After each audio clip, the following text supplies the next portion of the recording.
Yes. तो कल हम क्या क्या देख रहे थे, एक बार रिवाइज कर लेते हैं। हमने देखा कि आरटी क्या है, राइट टू एजुकेशन क्या है। उसके बाद हमने देखा कि राइट टू एजुकेशन इम्प्लीमेंट करने के लिए हम कौन से 4 A's यूज करने वाले हैं, right. Accessibility, adaptability, availability and one was, do you remember? Adaptability.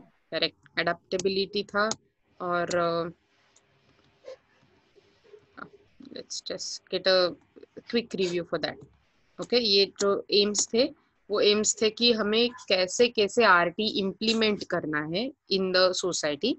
उसके बाद ये 4 जो थे वो हमारे एज थे।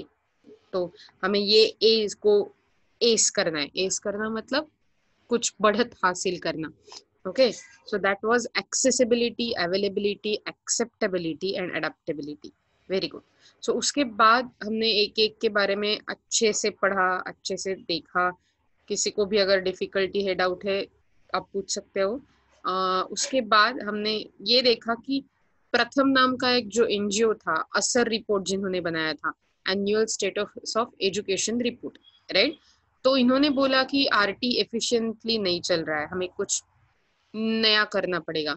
इसीलिए इन्होंने वो असर का रिपोर्ट हर साल वो देते हैं हमें। उन्होंने बताया था कि एक 8 में से एक student in rural India he can't read simple text and आधे से ज्यादा क्लास को, क्लास 2 की मतलब 5वीं की कक्षा है, आधे से ज्यादा तो उनको क्लास 2 का इंग्लिश टेक्स्ट नहीं पढ़ने आ रहा है।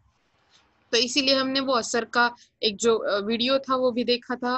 उन्होंने क्या करने के लिए बोला है, वो बोला कि उन्होंने बोला कि आंगनवाड़ी का जो नेटवर्क है, जहां से पहले स्किल बिल्डिंग की शुरू होती है बच्चे की, वो बढ़ाओ, वो इम्प्रूव करो। देन जो प्राइमरी लेवल है वहां पर एबीसीडी या फिर टेक्सचुअल नॉलेज देने के साथ या फिर उस पर ज्यादा फोकस करने के अलावा आप ये कर सकते हो कि आप उनको स्किल्स डेवलपमेंट दो। प्रतीक्षा ने बहुत अच्छा आर्ग्यूमेंट किया था उस पर, वी रिमेम्बर दैट।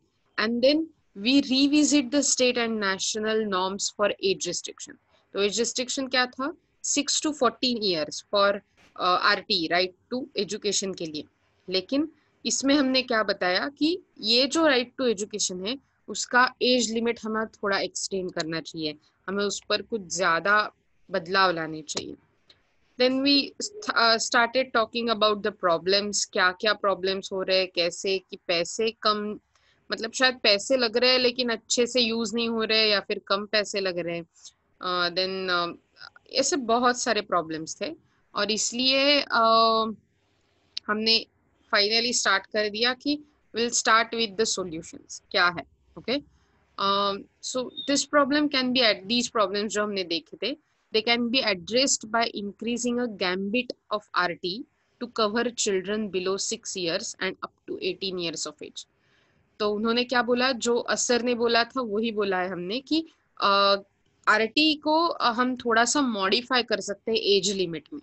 ओके, तो एज लिमिट 6 to 14 था, तो हम बिलो 6 मतलब 6 से पहले एंड अबव 14 मतलब 18 ईयर्स तक बढ़ाना चाहिए हमें।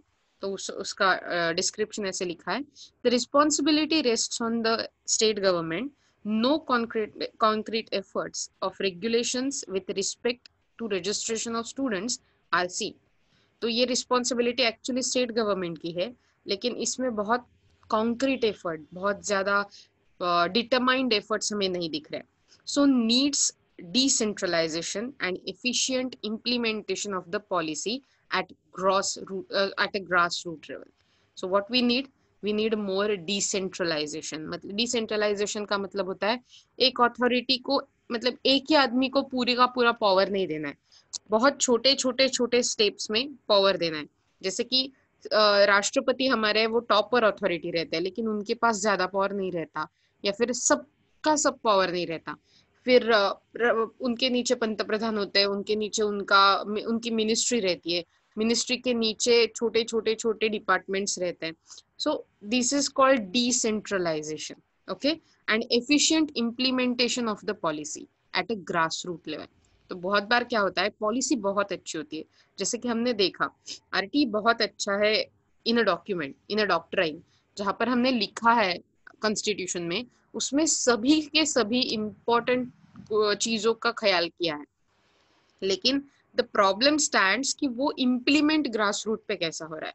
जैसे कि कल, again I am not going back again to Pratiksha, लेकिन शी वॉज टॉकिंग कि जब वो पढ़ा रही है किसी छोटे बच्चों को, तो उनको बेसिक स्किल्स नहीं आ रहे, लेकिन वो ऊपर ऊपर कक्षा में चढ़ते जा रहे हैं। क्योंकि हमारी बेसिक पॉलिसी क्या थी, अगर आपको याद है तो, हमारी बेसिक पॉलिसी थी कि आपको 8th स्टैंडर्ड तक, 8वीं कक्षा तक सबको पास करना है। So let them go, let them go, let them go. This is not done, क्योंकि अगर पास ही होते रहे तो उनके ऊपर कुछ दबाव नहीं पड़ेगा कि हमें कुछ सीखना है इसका। तो basically these are some type of issues. Further, the argument behind increasing the age limit arises from the fact that when the change was proposed in the constitution in 1995, ये चेंज, जब आरटीई का change हमने propose किया था as a Indian government, okay, education till 14 years was considered sufficient for a child in 1995, okay, मतलब आज से करीबन वी कैन से 25 साल पहले, ओके, तब के लिए 14 बरस तक का education was a sufficient thing, क्योंकि तब इतना एजुकेशन मायने नहीं रखता था, या फिर बहुत सारे लोग इतने एजुकेटेड नहीं थे। लेकिन but in today's world, education till 18 years of age needs to be supported so that an individual can at least complete the basic education. Basic education मतलब क्या? I think 12th standard तक का education at least student खत्म करे. Owing to the current policy, the dropout rate increases dramatically from 2.8% to 13.1 when child turns 15 years of age. तो ये जो RT की पॉलिसी है, 14 ईयर्स तक हमें फ्री में बुक्स और कंपलसरी एजुकेशन देने की, फ्री में एजुकेशन एंड कंपलसरी एजुकेशन देने की, that is a very good initiative. लेकिन ये 1995 में था। अब जब हम आगे आ रहे हैं तो एटलीस्ट 18 साल तक हमें एजुकेशन लेना ही होगा।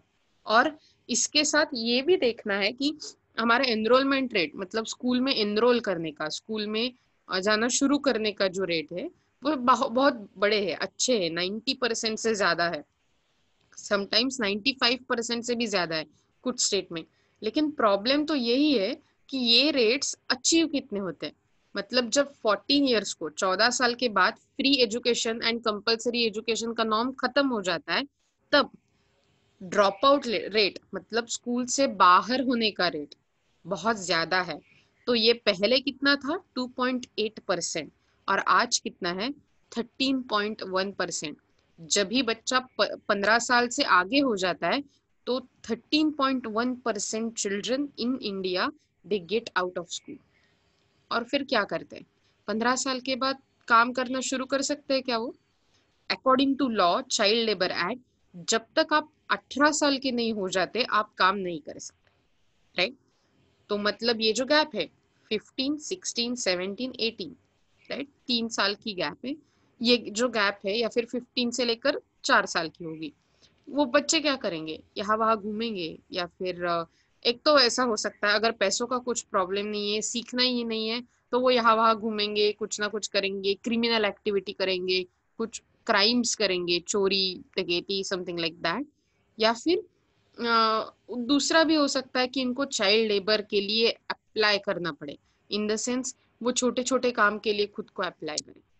So that is again problematic, क्योंकि आपके जैसे छोटे बच्चे, या फिर मतलब आप तो छोटे नहीं हो, लेकिन आप जब स्कूल में थे तब छोटे, तो आप स्कूल में जा रहे थे, लेकिन कोई, जैसे हमने वो पिक्चर में देखा था, कोई कूड़ा उठाने के लिए जा रहा था, कचरा उचलायला कोणी जात होतं, कोणी फटाक्यांच्या फॅक्टरीत जात होतं, कोणी हॉटेलमध्ये वेटर म्हणून जात होतं। ही कामं करायला काही प्रॉब्लेम नाहीये, definitely these are the good works, these are very dignified work, but कोणत्या वर्षात, कोणत्या ईयर मध्ये, कौन से साल में आप ये कर रहे हो, कितने बड़े हो आप, ये बहुत इंपॉर्टेंट और बहुत मायने रखता है। Okay, next solution comes as the central government has always performed under par when it comes to spending on education sector. So that is like very well proven allegation, allegation मतलब आरोप, ऐसा है कि सेंट्रल गवर्नमेंट ने हमेशा ही GDP से बहुत कम पैसे एजुकेशन सेक्टर में लगाए हैं।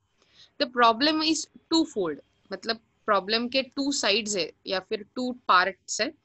The target of education budget doesn't seem sufficient in itself, मतलब जो टारगेट रखा जाता है एजुकेशन के लिए वो सफिशिएंट नहीं है। 6% of GDP was defined by Kothari commission. There was one committee, Kothari commission नाम था उसका, और इन्होंने एजुकेशन सेक्टर का सर्वे किया था, कैसे वर्क हो रहा है, कैसे बेटर हो सकता है। और इन्होंने क्या रिकमेंड किया था कि एटलीस्ट जीडीपी से, टोटल जीडीपी से 6% पैसे एजुकेशन सेक्टर में इन्वेस्ट करने चाहिए। लेकिन the government further spends lower than 4% of GDP, so lower GDP, that is 4% of GDP than what has been budgeted। तो एक्चुअली कितना खर्चा किया जाता है? 4%। जब भी आप ट्रिलियंस की बात कर रहे हो, मैंने आपको कल बोला था 216 ट्रिलियन रुपीस, सॉरी डॉलर्स के बारे में बात कर रहे हो, तो सिंपली 4% भी बड़े होते हैं और 6% उससे बड़े होते हैं। वो 2% की गैप से बहुत बड़े पैसे मिल सकते हैं जो इम्प्रूवमेंट के लिए बहुत ही यूजफुल रहेंगे एजुकेशन सेक्टर के। Okay, so sorry, government should focus on spending heavily in education sector, which can be achieved in structured manner by first increasing its outlay मतलब खर्चा, expenditure, to the already defined targeted expenditure, and then further going beyond that। तो government को focus करना चाहिए कि जो भी education पे इन्वेस्ट हो रहा है वो अच्छे खर्चों के लिए हो रहा है। पहले तो इनको खर्चे भी बढ़ाने चाहिए, क्योंकि बहुत बार ऐसे होता है कि गवर्नमेंट प्रोक्योर करता है अमाउंट, मतलब आपको पैसे देता है लेकिन वो पैसे खर्च ही नहीं होते, वो वैसे के वैसे पड़े रहते हैं। ऐसे बहुत सारे योजना है, प्रोग्राम्स है, स्कीम्स है, जहां पर गवर्नमेंट ने बजट करके हमें पैसे दिए हैं लेकिन अभी तक हमने उसका खर्चा ही नहीं किया है, हमने उसमें कुछ इम्प्रूवमेंट ही नहीं किए। और ऐसे बहुत सारे, मतलब जो भी नई स्कीम आती है, multiple times this is a problem, unutilized fund. Utilize मतलब यूज ना किए हुए फंड, अनयूटिलाइज्ड का मतलब होता है। Okay, if government intend, if government intends to get closer to its commitment to universalize secondary education by 2030, then it definitely needs to increase the outlay significantly। खर्चा बहुत बढ़ाना चाहिए। अगर वो एसडीजी का 2030 का हमने गोल 4 देखा था, education, equitable education to all, वो गोल अगर अचीव करना है तो हमें हमारा खर्चा बहुत ज्यादा बढ़ाना होगा। एजुकेशन सेक्टर पे इन्वेस्टमेंट बढ़ाने पड़ेंगे। A point to be noted is that investment in online courses like Swayam portal or in sports education through Khelo India scheme etc. will not actualize unless India is able to achieve universalization of quality education। तो online portal हमने निकाला है स्वयं नाम का, या फिर बहुत खेलो इंडिया जैसे स्कीम्स आए हैं। तो ये जो स्कीम्स है they are definitely beneficial for people, definitely beneficial for student, लेकिन जब तक यूनिवर्सलाइजेशन नहीं होता, जो भी मध्य प्रदेश का लड़का या लड़की सीख रही है वही महाराष्ट्र की, वही आसाम की, वही केरल की, वही एनी, जम्मू कश्मीर से लेकर कन्याकुमारी तक, और मे भी राजस्थान से लेकर बंगाल तक, सभी सभी जगह पर सेम क्वालिटी का एजुकेशन जब तक नहीं मिलता हर एक बच्चे को, तब तक ऐसे स्कीम्स का बहुत इम्पैक्ट नहीं होगा। That's what they are telling. So government को पहले क्या करना पड़ेगा? अपना खर्चा बढ़ाना पड़ेगा, जीडीपी से ज्यादा पैसे उठाकर एजुकेशन सेक्टर में लगवाने होंगे, और जो भी पैसे लगेंगे बजट में से वो खर्च भी करने पड़ेंगे। ओके, तो हमने पहले वाला देखा था क्या, कि एज लिमिट को बढ़ाना है, दूसरा वाला था कि हमें ज्यादा सेंट्रल गवर्नमेंट को एज इन ज्यादा से ज्यादा पैसे लगाने होंगे। अब कोठारी कमीशन का अगर हम एग्जांपल ले तो up to 6% of GDP. Okay, so let's see the third one। The RT provides for 25% seats to be reserved in all private schools for students from weaker section and makes state government responsible to reimburse the costs of such schools। तो क्या होता है, definitely government schools में तो easily हम reserve कर सकते हैं, किसी को भी एक्सेस दे सकते हैं, लेकिन आरटी आपको प्राइवेट स्कूल्स में भी नॉर्म देता है कि प्राइवेट स्कूल में से भी 25% सीट्स रिजर्व होने चाहिए, ये economically weaker section and all the backward students के लिए। ओके और ये जो लेकिन प्राइवेट स्कूल्स का तो मोटिव प्रॉफिट ही रहता है, कुछ भी प्राइवेट हो, प्राइवेट स्कीम हो, प्राइवेट कंपनी हो, प्राइवेट स्कूल हो, कॉलेज हो, सबका एक मोटिव रहता है कि थोड़ा तो प्रॉफिट आना चाहिए, एटलीस्ट उनका खर्चा तो भागना चाहिए, राइट। तो ऐसे समय में वो कैसे रखेंगे 25% सीट, और अगर रखे भी तो उनका खर्चा कौन करेगा? उनको तो उनके टीचर्स को सैलरी देनी है, इलेक्ट्रिसिटी के बिल्स पे करने, ये सब करना है, तो उनका खर्चा कौन करेगा? सिंपली ये जो खर्चा होता है वो 25 रिजर्व सीट का वो गवर्नमेंट को उठाना पड़ता है, गवर्नमेंट को उनको पैसे देने पड़ते हैं। The only possible solution to this problem is to ensure stricter enforcement on the state governments. तो state governments को मतलब स्टेट गवर्नमेंट्स को ये लॉ स्ट्रिक्टली फॉलो करना है कि उनको रीइंबर्स करने ही करने। अगर गवर्नमेंट पैसे नहीं देता वो प्राइवेट स्कूल्स को, तो प्राइवेट स्कूल्स वो 25% रिजर्व नहीं करेंगे तो एक्सेस नहीं मिलेगा स्टूडेंट्स को, वो एक्सेसिबिलिटी का प्रॉब्लम शुरू हो जाएगा। Okay, this can perhaps be done through the incorporating penal version in the act. मतलब अगर हम एक्ट में एक पेनल्टी का क्लॉज बढ़ाए जिसमें पेनल्टी मिलने के okay, Fiza, are you writing something? Because I'm getting your message. Please don't chat, otherwise I will have to disable the chat. Okay, just don't chat. Okay so penalty के versions रहने चाहिए, in the sense provisions रहने चाहिए, कुछ शिक्षा असायला पाहिजे त्या कायद्यामध्ये जर समजा कुठल्याही पार्टीने आरटी फॉलो नाही केला तर। ओके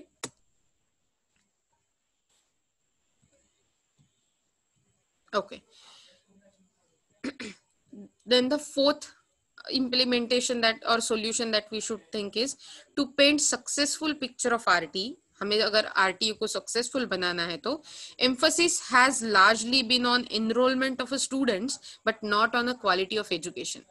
तो लार्जली उसका जो इम्प्लीमेंटेशन पार्ट है वो एनरोलमेंट पर होना चाहिए। मतलब अभी तक क्या नॉट होना चाहिए, अभी तक क्या हुआ था कि यस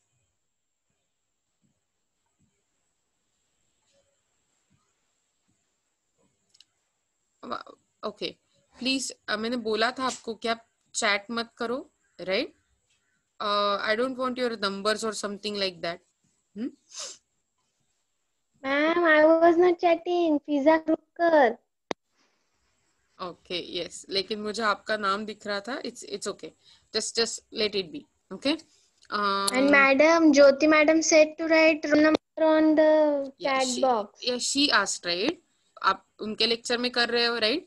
आपको जो आपके जो मैं असाइनमेंट भेज रही हूँ आपके यहाँ पर, वो असाइनमेंट को लेकर मुझे वो असाइनमेंट मिल जाते हैं, तो आपके रोल नंबर भी मिल जाते हैं। ओके तो अगर इसीलिए मतलब हर बार आप अटेंड नहीं कर पा रहे हो या फिर ऐसे कुछ प्रॉब्लम है, तो आपको कुछ प्रॉब्लम नहीं होना चाहिए, इसलिए मैं जो आपको असाइनमेंट भेज रही हूँ, अगर आप वो कंप्लीट करके मुझे भेजते हो तो आपको अटेंडेंस अपने आप मिल जाएगी। ओके ठीक है। ओके ओके सो क्या होता है अगर आप यहाँ पर चैट बॉक्स में डालने लगते हो तो बहुत बार मुझे पॉपअप आते रहते हैं, राइट? वो चैट मुझे वो पॉपअप आते रहते हैं, राइट, चैट के लिए। और मतलब क्या होता है वो क्लास पूरा का पूरा डिस्टर्ब हो जाता है। So let's drop that idea for now. अगर ऐसा हो कि मैंडेटरी है तो हम लेंगे, लेकिन अभी के लिए नहीं। Okay let's start.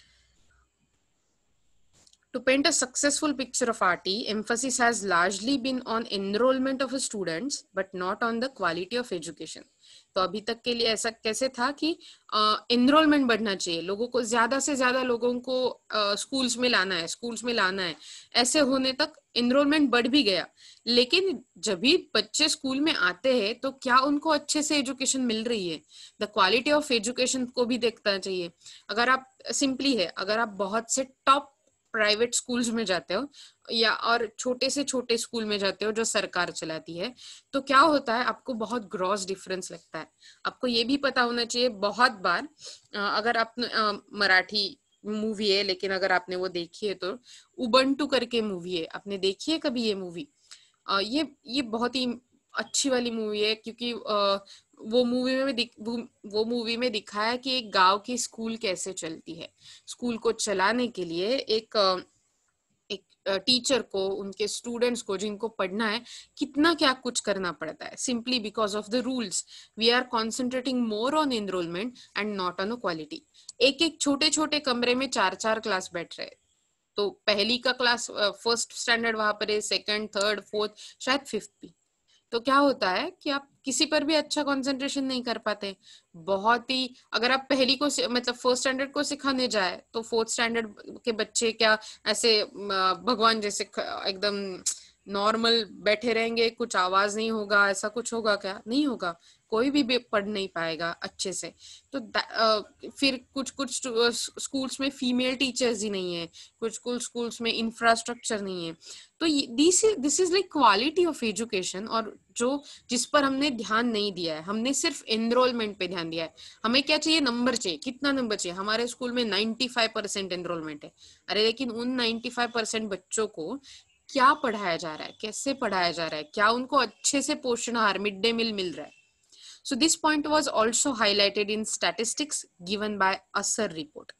Tests on mathematical and regarding ability, reading ability should be taken to evaluate the actual learning of the students. तो हमें ये असर रिपोर्ट ने कैसे बताया था? उन्होंने वो जो मैथमेटिकल और मतलब अरिथमेटिकल छोटे छोटे सम्स दिए थे पढ़ने के लिए, रीडिंग के लिए, जो किताबें भी नहीं, कुछ सेंटेंसेस दिए थे, वो बच्चों को पढ़ने थे, लेकिन बहुत सारे बच्चे वो कर नहीं पाए।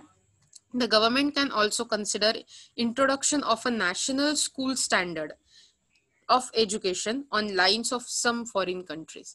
तो गवर्नमेंट को क्या करना चाहिए? एक national school standard of education बनाना चाहिए, जिसके हिसाब से एक बच्चा कौन से स्टैंडर्ड मतलब कक्षा नहीं, ओके, इयत्ता नहीं, स्टैंडर्ड मतलब क्वालिटी, कौन से क्वालिटी का एजुकेशन बच्चे को मिलना चाहिए, उसके लिए उसे क्या करना चाहिए, ये सब आपको देखना चाहिए। ऐसे कई फॉरेन कंट्रीज में दिए हैं।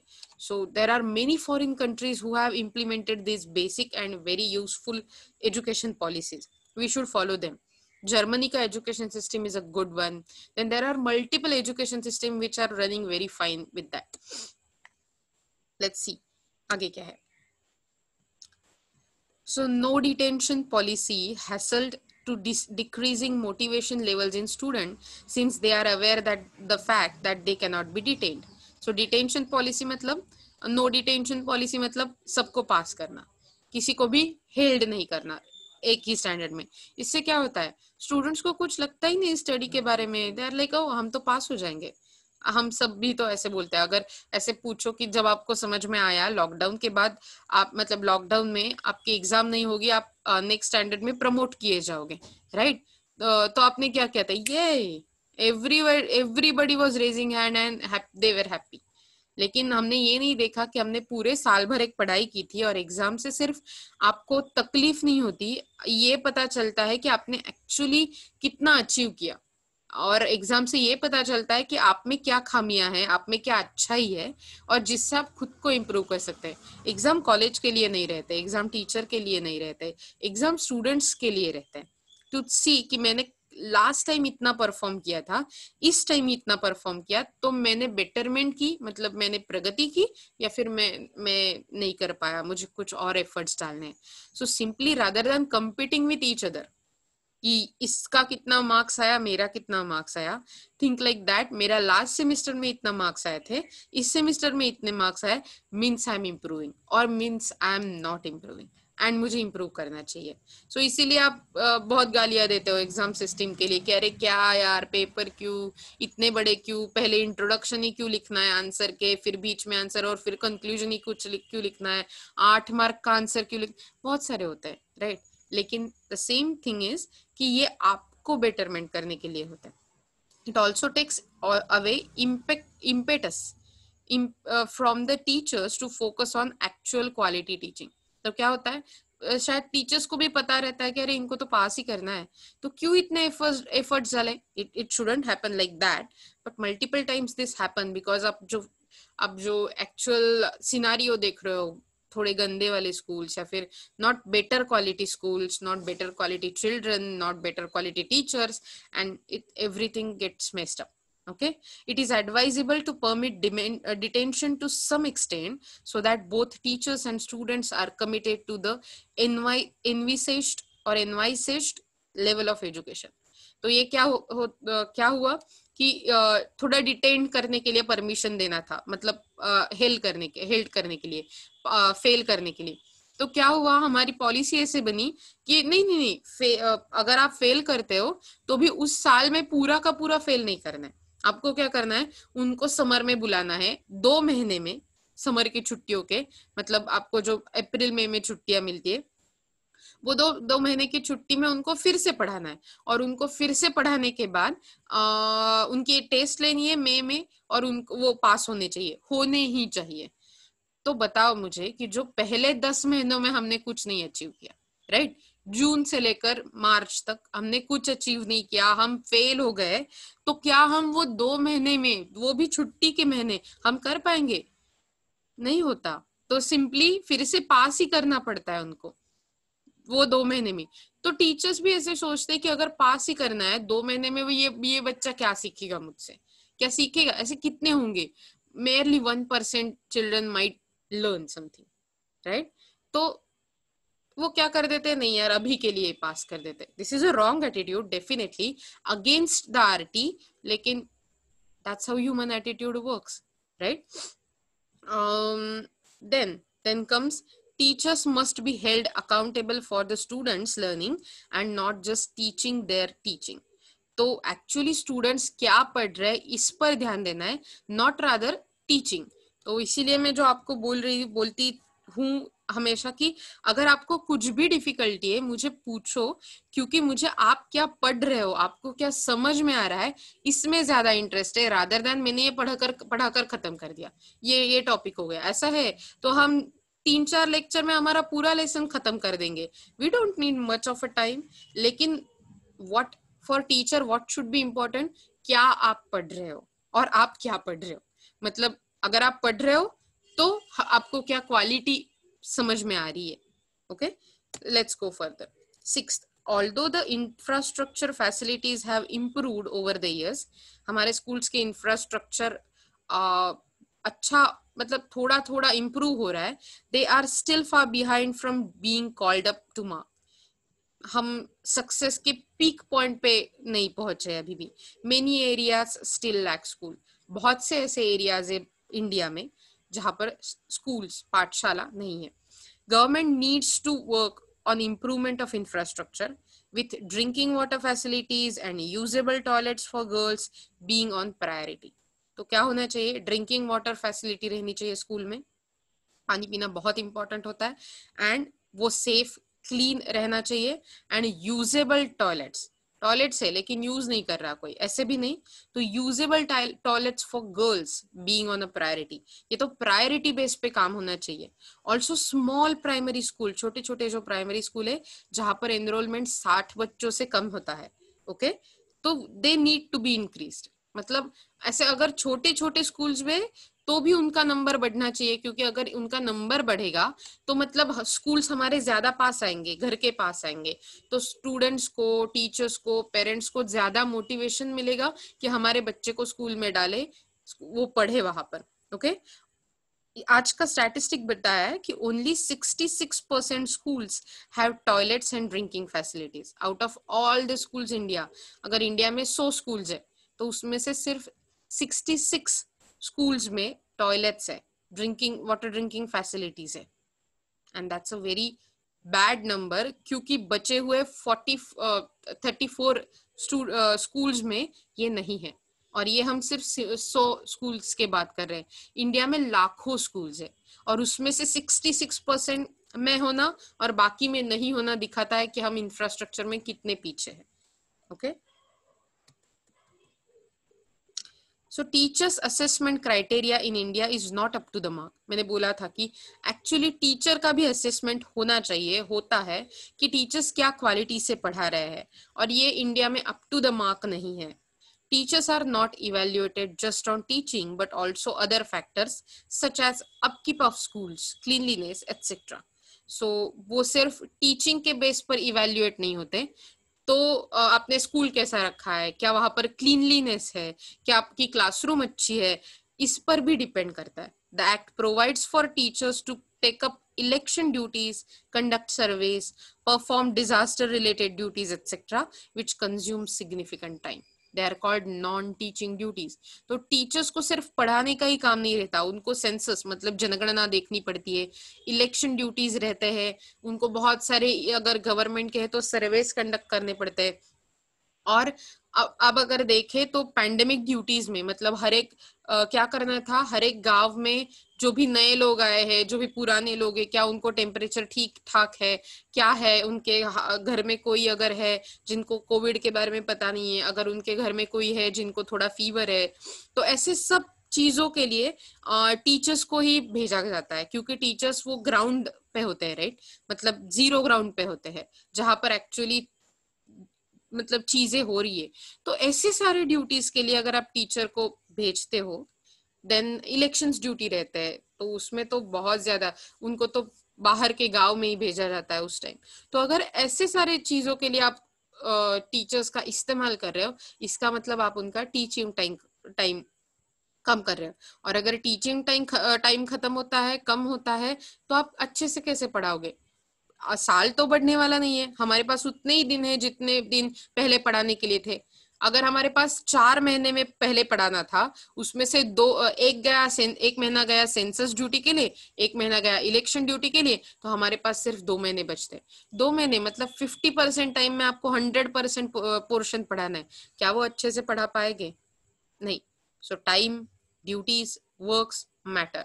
एवरी टाइम, हर बार ऐसे बोला जाता है कि अरे टीचर्स क्या पढ़ाते हैं आजकल, लेकिन ये भी नहीं है कि टीचर्स पढ़ाते नहीं है तो वो सिर्फ बैठे हुए हैं. उनको बहुत सारे अलग अलग काम रहते हैं, इसकी वजह से उनको टाइम ही नहीं मिलता पढ़ाने के लिए. Evaluation parameters of teachers' performance need to be changed at the earliest to ensure only those factors are considered which directly impact quality of teaching. तो एक्चुअली शायद एक ऐसा टीचर हो कि उसको बहुत अच्छे चित्र पेंटिंग नहीं मतलब वो नहीं कर पाता, और इसीलिए वो चार्ट्स नहीं बना पा रहा है अपने स्कूल में, तो उसकी वजह से लेकिन बहुत अच्छे पढ़ाता है, बहुत अच्छे अच्छे चीजों से अपने स्टूडेंट्स को एंटरटेन रखता है, अच्छे से नॉलेज देता है. लेकिन अगर ऐसे टीचर है लेकिन उनको वो पेंटिंग नहीं करने आ रहा है, तो इसके लिए उनकी क्वालिटी ऑफ टीचिंग कम नहीं होती. तो ये सब चीजें ध्यान में रखनी है. इसीलिए वो टेट मैंने कल बोला था आपको कि टीचर्स एंट्रेंस टेस्ट अभी के लिए शुरू हुआ है. Quality we can't say about it.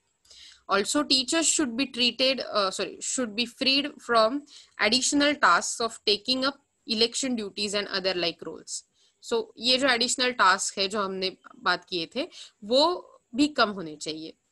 81% involvement of teachers' time in non-teaching activities and its effect on education. तो क्या है आज के लिए, अगर हम नॉर्मली कैलकुलेट करें तो 81% टीचर्स का टाइम, अगर मतलब दिन के 100 घंटे है तो उसमें से 81 घंटे ये नॉन टीचिंग एक्टिविटीज पे खर्च होते हैं. तो बाकी के जो बचते हैं 19 घंटे, they are only spend on teaching. तो 19 घंटों में बहुत कम टीचिंग हो जाएगा, राइट. जो 100 में होने वाला था तो वो अब 19 में ही होने वाला है. Let's see the 8th problem. Another problem which has made RT is the insufficient number of teachers available to achieve the results.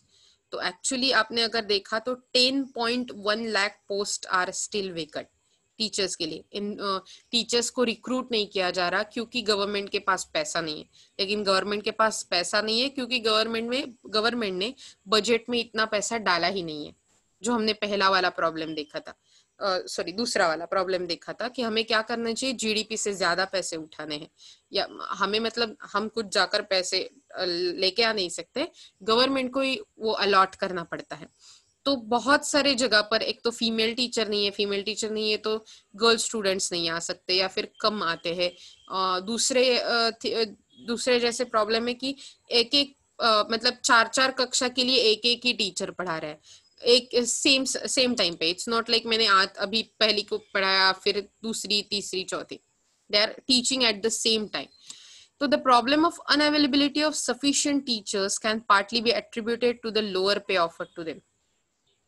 Actually, अगर आप सोचे तो टीचर्स की salary it's not that lower अगर आप परमानेंट टीचर हो, लेकिन yeah they have many other problems to tackle. Okay, and with that tackling of problem they have very less motivation to join teaching field. तो अभी के लिए आप मैंने आपको अगर बोला कि आपको बड़े होकर क्या बनना है या फिर आगे जाकर क्या बनना है, आप में से कितने ऐसे लोग होंगे कि जो बताएंगे हाँ मुझे टीचर बनना है। Teaching is like last option, अगर मुझे कुछ नहीं आया तो मैं टीचर बनूंगी या बनूंगा। So that's like last option for people.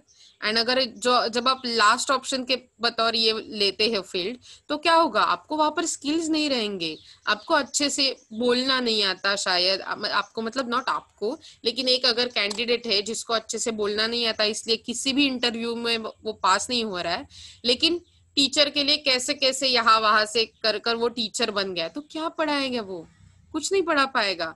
Students को क्या सिखाएगा, स्टूडेंट ही उसको सिखाएंगे। लेकिन ऐसा होना नहीं चाहिए, that's what we are talking. Even though हम कुछ मजाक बना रहे हैं, इसका मतलब ये नहीं कि यही सिस्टम होनी चाहिए, रादर ये नहीं होना चाहिए। सो क्या आपको पता है ये कैरेक्टर, अगर आपने इसको देखा